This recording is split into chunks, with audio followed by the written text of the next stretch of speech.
Great. So hello, museum families, and welcome to RBCM at Home Kids, a play date through screens across British Columbia and the world. The previous sessions are recorded and you can find them on our Royal BC Museum YouTube page. And actually one of the participants so far asked if we're going to continue during the summer, and we are. In July and August, we'll be doing things on Wednesdays, but also doing some things on Tuesdays and Fridays too. So keep an eye out for that. So my name is Chris O'Connor, and I'm a learning program developer at the Royal BC Museum. The museum and my home is on the territory of the Lekwungen-speaking people, the Songhees and Esquimalt nations, here in Victoria on Vancouver Island. I'm an uninvited guest on this territory and grateful to live, learn, and raise a family on this land. So if you're a regular visitor, a viewer of RBCM at Home Kids, a regular participant, you'll recognize our guest for today, Jeri Engen, who runs Kudzu Studio. She is a returning champion of an arts educator, and she has led many sessions over the last year, and we're so happy to have her back today with a particular focus on orcas. So welcome, Jeri. Thanks, Chris. Hello, everyone. I'm really excited to be here with you today. Great. So yeah, what are we gonna do? We're going to do a watercolor resist of an orca. So I'll take you through to draw an orca. So I have crayons. If you have oil pastels, that will work too. I noticed somebody in the chat said, if I only have markers, is that okay? Absolutely. So you should create with what you have available. So I thought maybe we could draw an orca first. Does that sound good for everybody? Yeah. And maybe Chris, you can like awe us with great facts about orcas as we go. So I'll take you through one, and because I know I just wanted to take you through the project, obviously you should spend your time. So look at this more of a kind of a demonstration. Feel free to paint with me and to draw with me, but you might want to add to your drawing as you go. Because you should make the drawing your own. And remember, we're going to make an orca in our own unique way. So all of our orcas are going to look different. Your orca shouldn't look exactly like mine, but I'll give you some tips that you'll know that you can use whenever you're drawing an orca. So your first decision obviously is which direction your paper is going to go. Are you going to go up and down, or will you go side to side? I'm going up and down today simply because it fits in the screen better for you to see. And you can also decide, I was kind of playing with some ideas, how many orcas you're going to put in your picture. Because once you know how to draw one, you can draw many of them. I'm going to focus, though, on one, just because I want to make sure I can show you all the steps today. So, and I'm just thinking, Jeri, because fun fact just about orcas is that they love being around other orcas. The pods are so important and the family structure is so important. But if you only have one in your painting, that might mean that just the others are just outside the frame, right? That's what I was thinking, yeah. Or you could put like the tail of one kind of like swimming out of frame, and maybe just the part of the nose coming in frame. You could make one really small, which will make it look like it's far away. You can see I kind of tried to play with that idea here, like this one's much smaller. So yeah, you could definitely do this. And even here, you can see I'm having this one almost coming up into frame. So we're also going to look at the colors of the ocean today, how it gets darker as it gets deeper. But first, let's draw that orca. So I am not going to use a pencil. I'm going to go straight with my crayon, but I'm going to draw really lightly when I start. But because I want you to be able to see, I'm going to draw darker, okay? But if you're going to use your crayon, just start really light. And by that, I mean like, I'm just going to put an oval shape here like that. See how light it is? Actually, you can see it, right, Chris? Can you see it?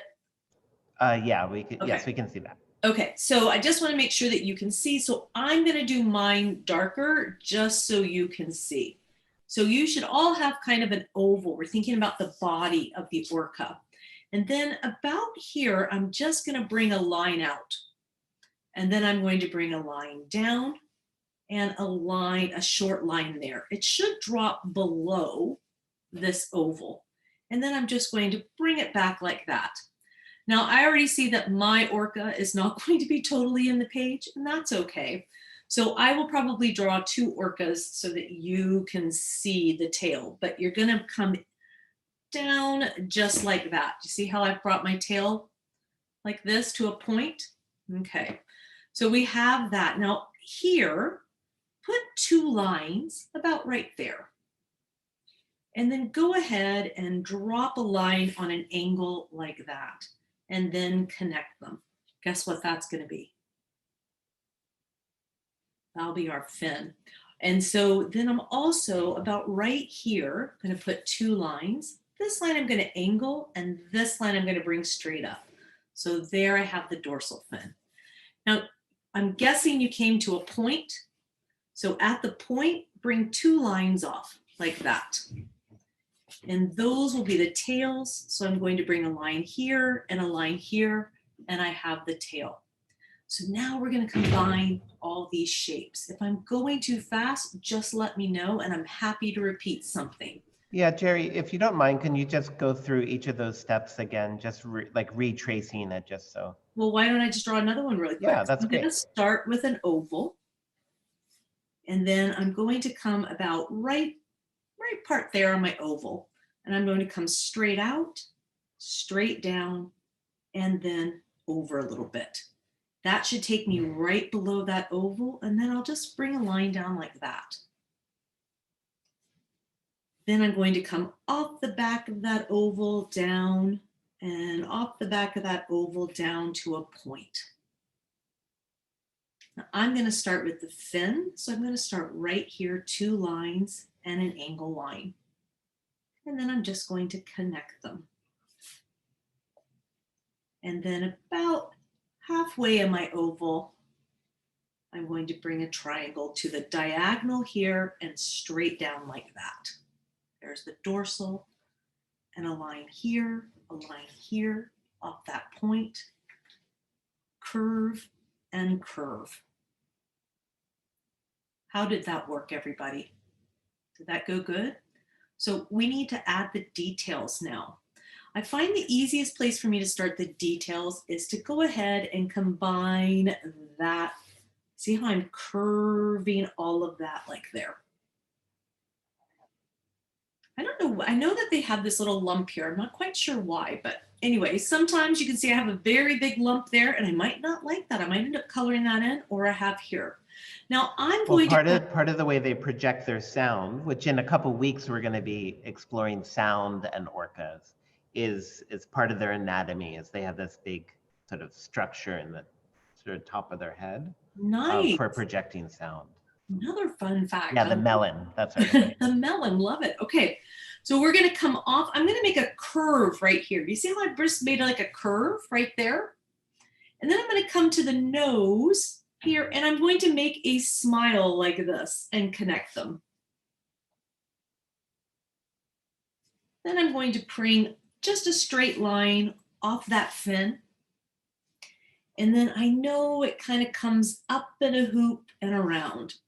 Up in a hoop. And are they, I guess is every whale different here, Chris? Do you know, like design wise, how their markings are? Yeah, there's their patterns are different. It makes us differentiate each one. Like we're able to tell each orca because of their I think shapes. Yeah. That's great to know. So everybody, you don't need to worry about how your markings are. If yours are different or each one's different, then that's okay. The other thing I noticed is that when I was looking at orcas is they have kind of like a little pattern right here. And I did notice they were different on every one. So you might want to put a little line right there. And that's called a saddle patch, I think. Oh, cool. I love learning something. Thanks, Chris. And then we also have that little eye, and it's literally right at that curve. You're going to have that kind of, I feel like that always makes the orca, that part right there.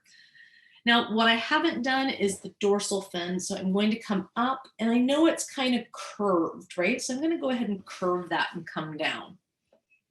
Because this one's going to be underneath, so you won't see that.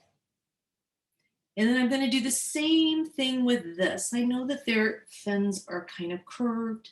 And if you want, maybe you see the other fin behind the tummy, you could do that. And then the same thing here. I'm going to kind of make like an S shape. I'm just going to add kind of a round tip on that and then come up. See how I did that? Kind of come up, round tip, and there. Does that make sense? So we have an orca. So now what I'm going to ask you to do is then if you want to, you can kind of color in your tummy. I'm trying to find where my tummy is. So, but when I'm going to suggest you color, I'm going to ask you to kind of be thoughtful about the way you color. If you color on a curve, if you come in on a curve and you color in your orca like this, what's going to happen is your orca is going to start looking round. So all I'm going to ask for you to do is to put a quick, and maybe on the fins, I'll go like this, because what that will do is start kind of giving some dimension to things. So here I'm going to color like this, but when I'm on the body, I'm coloring like in a round shape, kind of just on a curve. So go ahead and color in, and it doesn't have to be fabulous, but you want to give, let's color our orcas black. And you're using your crayon now, or if you have markers, you're using your markers.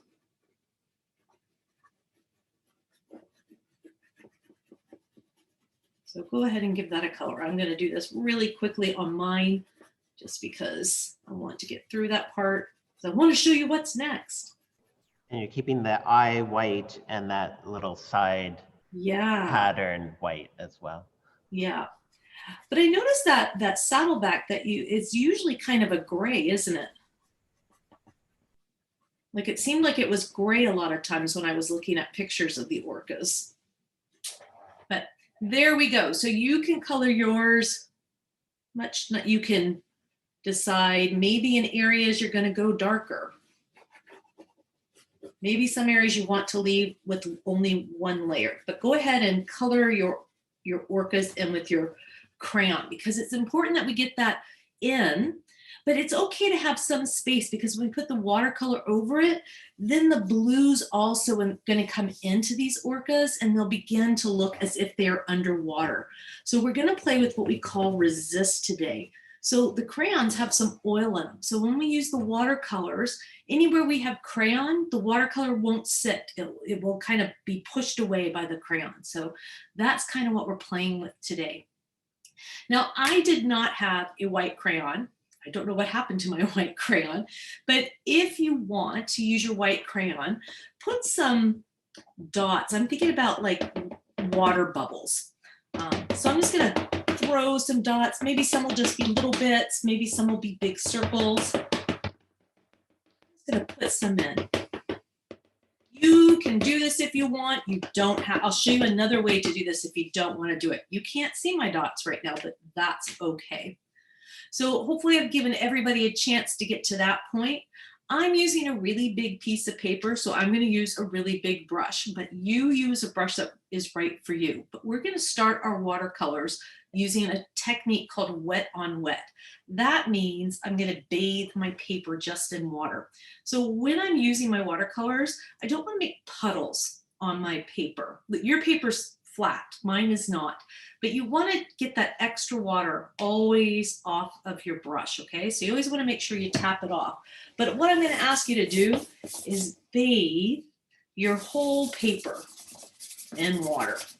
Everything. Go right over your orca. Now, if you want your orca tummy to stay white, you need to add some white crayon there. I didn't do that. I'm going to throw some in right now. It'll be interesting to see what it does now that I've put water on it.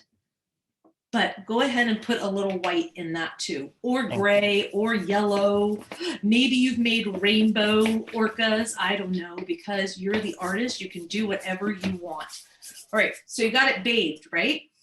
Now, I have tube watercolors, but you might have watercolors that are called pan watercolors. So if you have tubes, I'm going to ask you just to grab your blue and your black today. if you have paints like this, here's what you're going to do. I'm going to try to put this up so you can see it. I'm going to wake up my color. How I'm going to wake my color up? I'm just going to add some water to the pan. Now they're awake. And then what I'm going to do is, if you have the plastic lid, you can do yours on the plastic lid. I'm going to put some blue, wiping that brush off, and I'm going to put some black. Do you see how I've kind of put the colors here?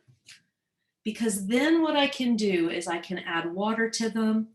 I can mix them. I can add more color to this water and it will get darker and brighter, but I basically made washes, okay? So that's how you can do this on the plastic lid of yours. But I'm going to start with a wash, which means it's more water, less paint. And I'm going to think about the sun. Like at the top of the water will be the sun. So I'm not going to go all the way to the top. I'm just going to start brushing down. Can you see how you could already start to see some of those white dots I have? I'm just going to, maybe I'll use the side of my brush sometimes, but I'm just coming down. Got a little too much there. I'm always wiping my brush, and you can see I'm starting to add that color. So I'm going to think about the fact that anything I want white, I'm going to leave white. Does that make sense? Because I don't have white in my watercolors. So if I want the paper to be white, that's what I'm going to do. So I'm creating those sun rays that might come at the top, because then what I can do is come from the bottom, and I can just come this way. Maybe I'll use down, because we're getting a little darker. I'll come in with a little bit of darker color. Now I'm going to come behind my Orca, but I'm going to come in front of that Orca. We'll paint our Orcas at the very end. So you can see how I'm already starting to get, I'm looking at these lines. Maybe I'll come here. How's it going, everybody? Is it going good? What are some things that you're noticing? I'm wondering what's happening on your paper. So I'm just kind of blending my colors, and there we go. So I've got those first colors. You can see I'm getting some that are just bluer. I'm using a little more color down in this area, a little less water, okay? But now I'm going to change it up again, because I'm thinking about the bottom. That's where we're going to get the darker color. So I'm going to add a little bit of black to my blue. I'm going to start with some blue and some black. And I'm going to be really brave, and I'm going to come in on a curve. Now I'm going to change my direction. And oh, I'm coming in now. I'm just going to wiping that brush off all the time. I'm just going to add some water and come up. And you can see I'm just kind of blending it in. I might start thinking about this changing a little bit.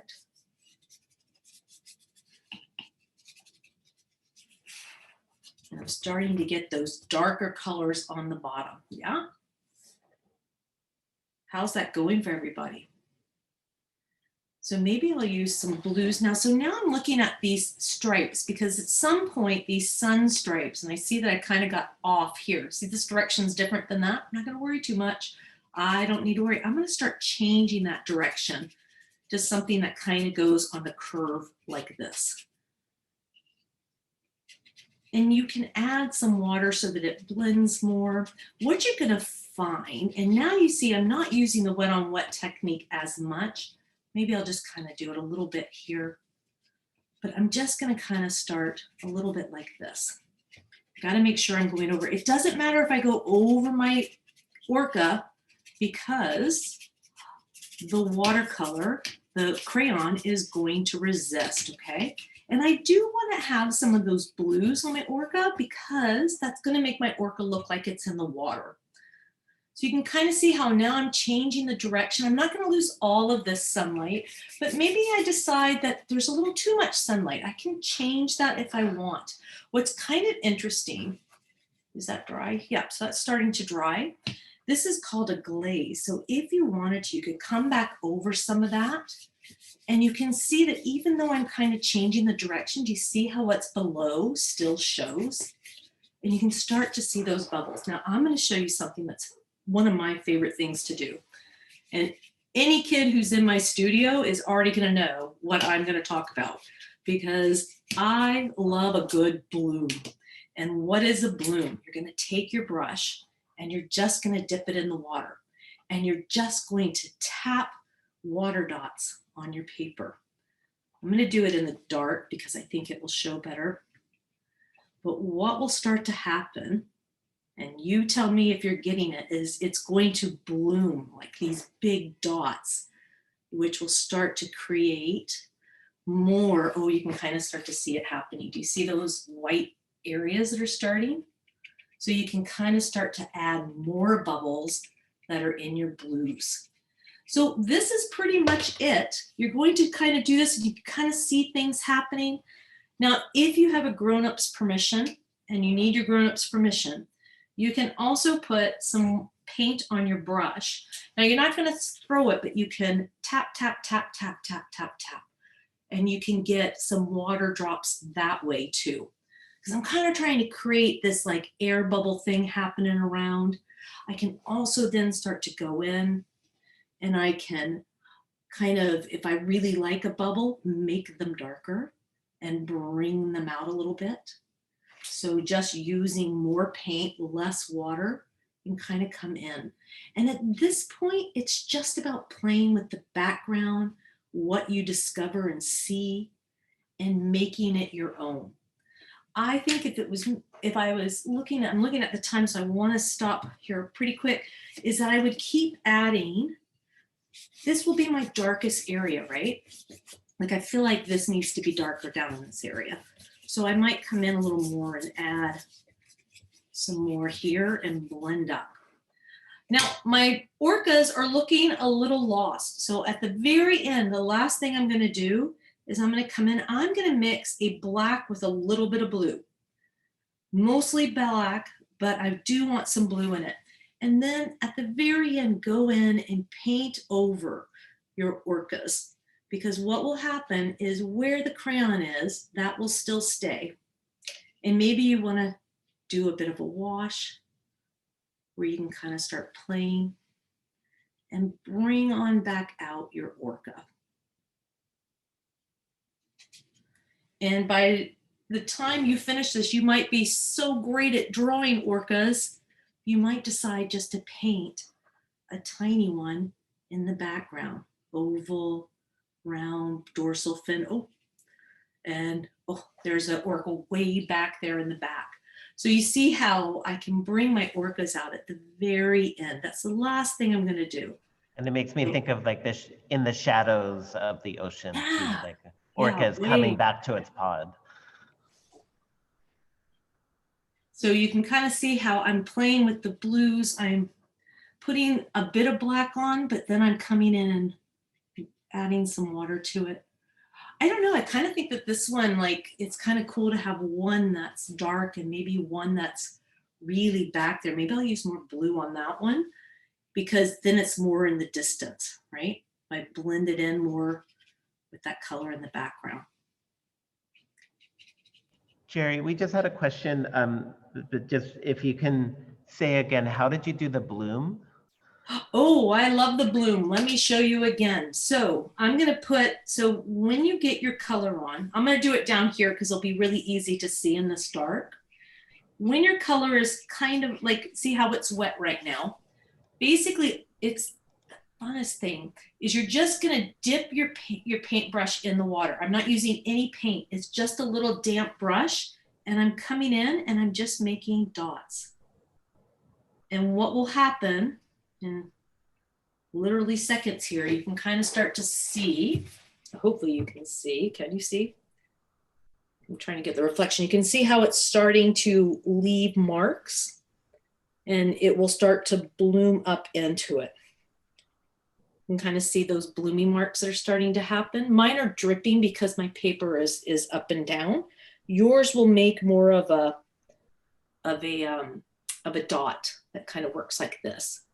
And if you like your dots, you can kind of come in, you can see, you can start really bringing them out by adding another layer of color around them. So then you can really start playing with things and bringing them out. So you're letting the watercolors, you can kind of see now that bloom. And this is another great thing. You can pull the color out. Now I'm using almost like a dry brush and I'm pulling color out. So it really makes the ocean seem like so textured and alive, and like all the other things that are living in the ocean that we can't see. Right. Maybe so you can see as my paint is drying, watercolor paint as it dries lighter.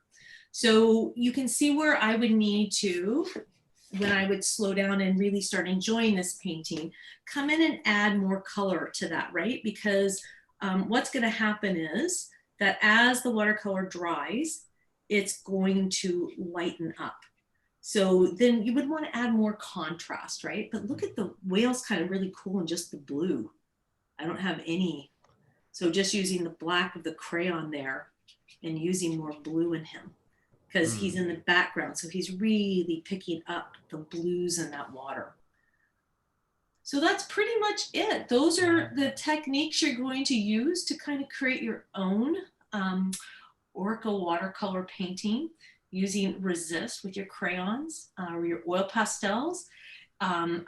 If you're using markers and you're on cardstock, you know that it's my all-time favorite. You can add a little water to, once you finish using your markers, go back in with water and you can make your markers into watercolors, depending on what kind of markers you're using, if you've got a washable marker. So that's another way to kind of play with this idea too.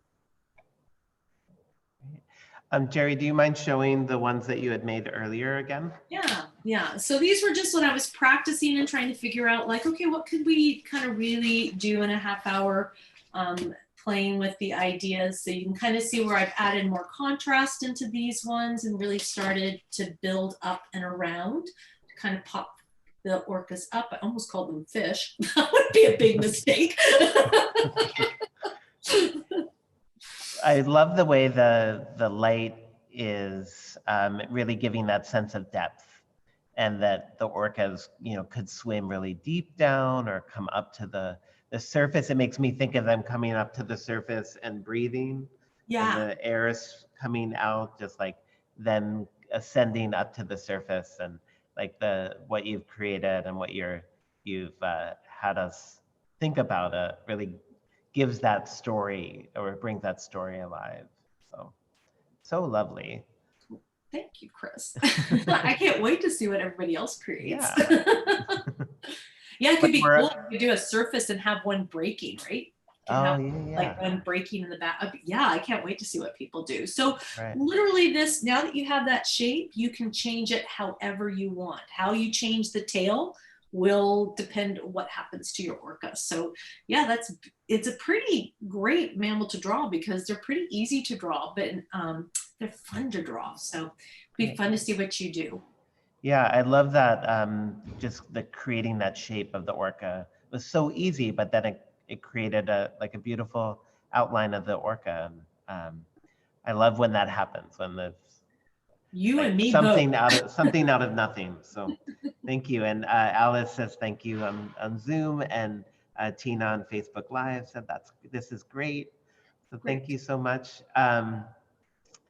And I'm sure we'll see you again, Jeri. Well, always a pleasure to have you here. And I'm always amazed at what can be done in even just 20 minutes. So thank you everyone who joined in.